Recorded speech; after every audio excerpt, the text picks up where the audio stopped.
Coming up on this edition of Seattle Seahawks Today, we will explain why the Seattle Seahawks will win the NFC West in 2025. Tyler Jones, your fearless leader, here with you. Thanks for joining us.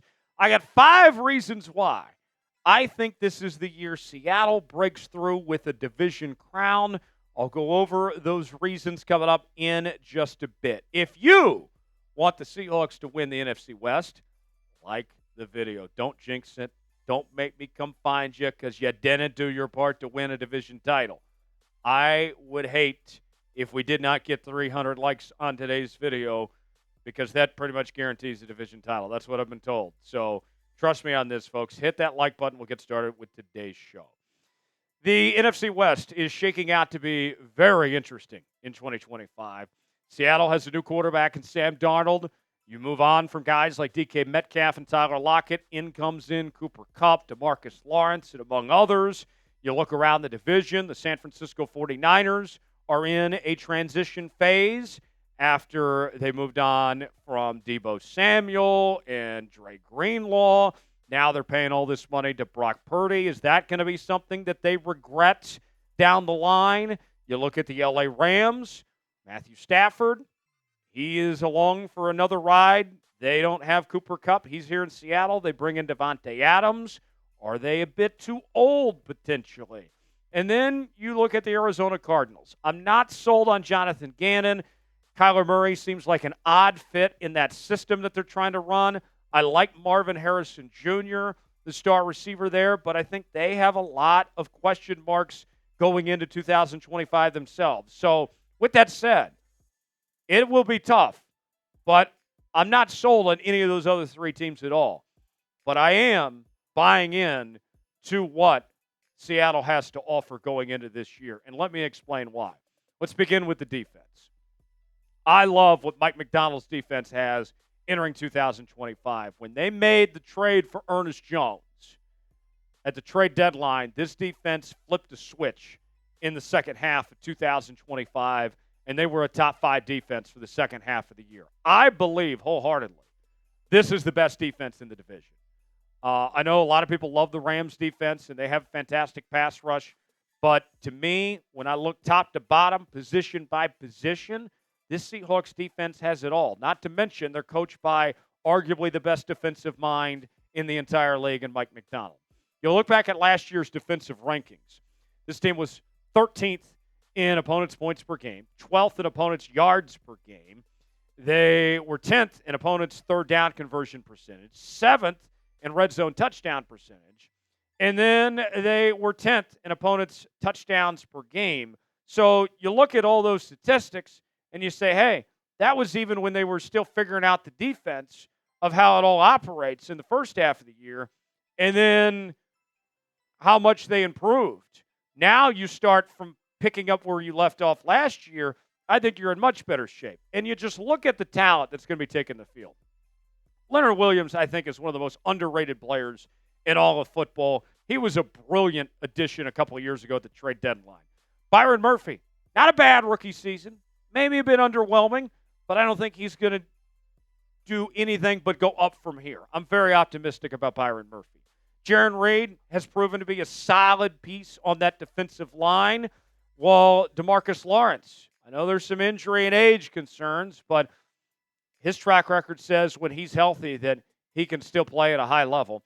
Derek Hall is out there. I like Derek Hall, especially if he's going to be a rotational guy. I think he fits in well. Boye Mafe, we've seen him play at a high level. Remember when he set that record for most consecutive games with the sack? Uchenna Nwosu, already a bit banged up, but when he's healthy, he's a good piece. Ernest Jones, we already talked about him, what he's done for this defense. I think Ernest Jones is fantastic. Tyrese Knight was one of the pleasant surprises of 2025, the rookie out of UTEP. He's going to blossom. Devon Witherspoon is looking like arguably the best nickel corner in the NFL. Rick Woolen, I think, is a quality starting outside corner. You got guys like Josh Jobe coming off the bench. I don't think Josh Jobe is bad as a backup role, whether it's him or if it's Shaq, one of the two. I think they're going to be fine at that other outside corner from Rick. And then Julian Love, a Pro Bowl safety, coming off arguably his best season. Hasn't missed a game since he's been with the Hawks. Kobe Bryant was strong in the second half of last year. And then not to mention Nick Emanwari as well. I don't know what role he's going to play, but I think he's going to get starter playing time in a variety of different positions. This group is a complete unit, and Mike Macdonald, I think, is going to get a lot out of them. Do the Seahawks have the best defense in the NFC West? It's our pinned comment today. You got two options here. Type Y for yes, and for no, you might get an ad break while the ad's playing. Get your votes in. Let us know. Number 2, one player, one name. Jaxon Smith-Njigba is a big reason why I think the Seahawks win the division this year. It was a breakout year for JSN in 2024 as he established himself as the number one receiver, passed up DK Metcalf. And when DK was out, he shined. And as the kids would say, he is him. JSN is exactly what I'm looking for in a receiver in the National Football League. He catches everything that comes his direction. He can be counted on in third down situations, and his role is only going to increase. There will be more pressure on him. He will acquire more attention from opposing defenses, but I think he's ready to step up. The former first-round pick out of Ohio State led the Hawks in receiving catches, yards, and touchdowns last year. He was elected to his first ever Pro Bowl campaign as well in 2024, and I think he's going to continue to grow. You look at the step that he took from year 1 to year 2. His numbers were up in every category: targets, catches, yards per catch, touchdowns. And I don't expect him to take another jump up like that, but assuming that his best football is in front of him and that he's going to grow, then that's a great starting point for 2024, assuming that's the case. I cannot wait for JSN to see what he'll do, and I think he's a good fit for Kubiak's system. Folks, want to make sure you're subscribed to Seattle Seahawks Today for daily news and rumors. We also have weekly live shows every Monday, Wednesday, and Friday. We are also bringing you breaking news, Q&A mailbags. We're covering everything you need to know on training camp. This is your off-season headquarters. If you haven't already, lock us in. Stay up to date with everything happening on your favorite team. Best part about it, 100% free. YouTube.com/SeahawksTV to subscribe now for free. Let's get at least 20 subs off today's video. You'll be glad you did. Number 3 on why Seattle will win the NFC West: an improved offensive line. And they deserve some credit, folks. Hear me out on this for a second. All right? A lot of y'all have seemed to forgot about how different things were when Abraham Lucas came back from injury. We look back at the year and we say, wow, this offensive line in 2024 was dog shit. That's what most people would say. But when you take a step further and actually do your research and look in these statistics, you see a little closer, oh, wait, it actually wasn't that bad when Abraham Lucas got healthy and when Olu took over as the starting center for Connor Williams. I get both those guys back. I add in Gray Zabel. The right guard spot is up for grabs with Bradford and Haynes. They're another year older. They're under a better coaching staff. And, oh, yeah, Charles Cross coming off his best season. I think that he can play at a Pro Bowl or All-Pro level this year. Now, let's talk about Zabel for a moment. I understand he is coming from the FCS level, North Dakota State. A lot of corn, okay? A little different than the clam chowder he's going to be chomping on in the Pacific Northwest. I bet he'll still find some corn on the cob, though. And even with that said, that transition, you look at what he did, playing the tackle position. I don't care if he was playing against redheaded stepsisters of the poor college or against the San Francisco 49ers. Those numbers are going to stand out. 90.4 overall grade, 93.1 pass block grade, 86.5 run block grade. Only allowed 1 sack. Got called for 7 penalties. And guard's going to be easier than playing tackle. All right? And he was the best interior lineman at the Senior Bowl. So I feel pretty safe in saying that's going to be better than Lincoln Tomlinson. Is it going to be easy? Is it going to be overnight? Probably not. But I feel pretty optimistic of where things are going to go from here. Can't wait to see what he does. Get the man some clam chowder. All right. Do you believe in the Seahawks offensive line? Are they turning a corner in 2025? B for believe. D for don't. Be 100% honest with me. Not 99. Be 100. Let me know. All right. We've gone this far without talking about the new starting quarterback, Sam Darnold, Yosemite Sam. I think Sam is more than capable. I've said this on this program many times before.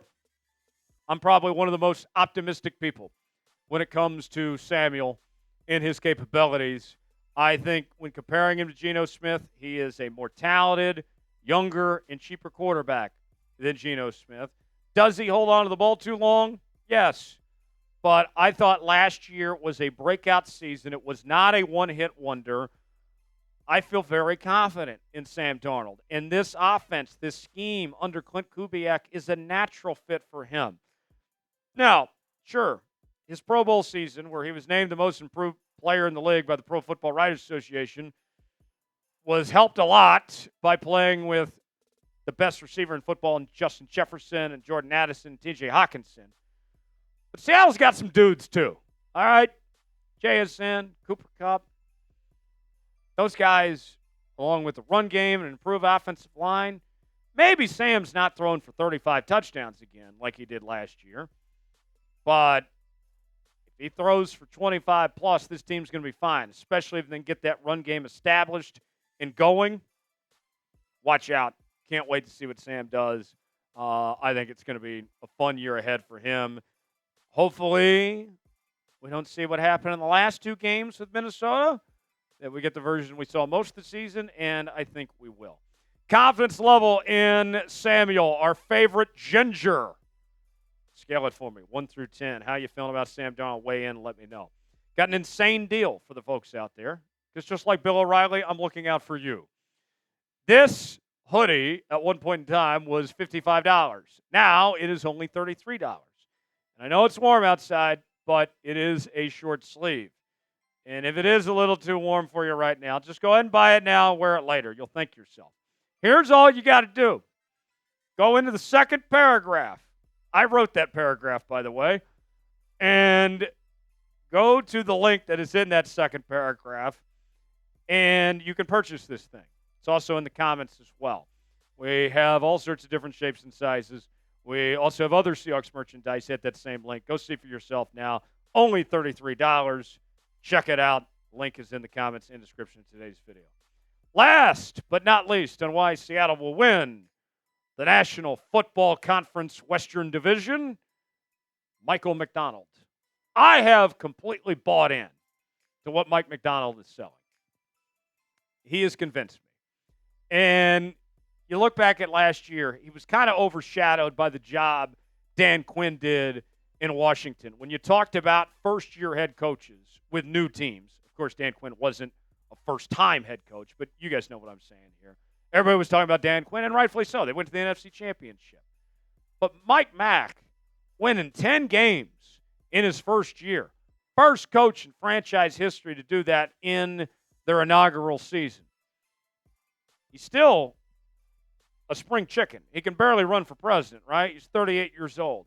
He has said himself he's still learning on the job. He's only going to grow from here. You know, the Ryan Grubb hiring last year was a mistake. He realized that. Made a change.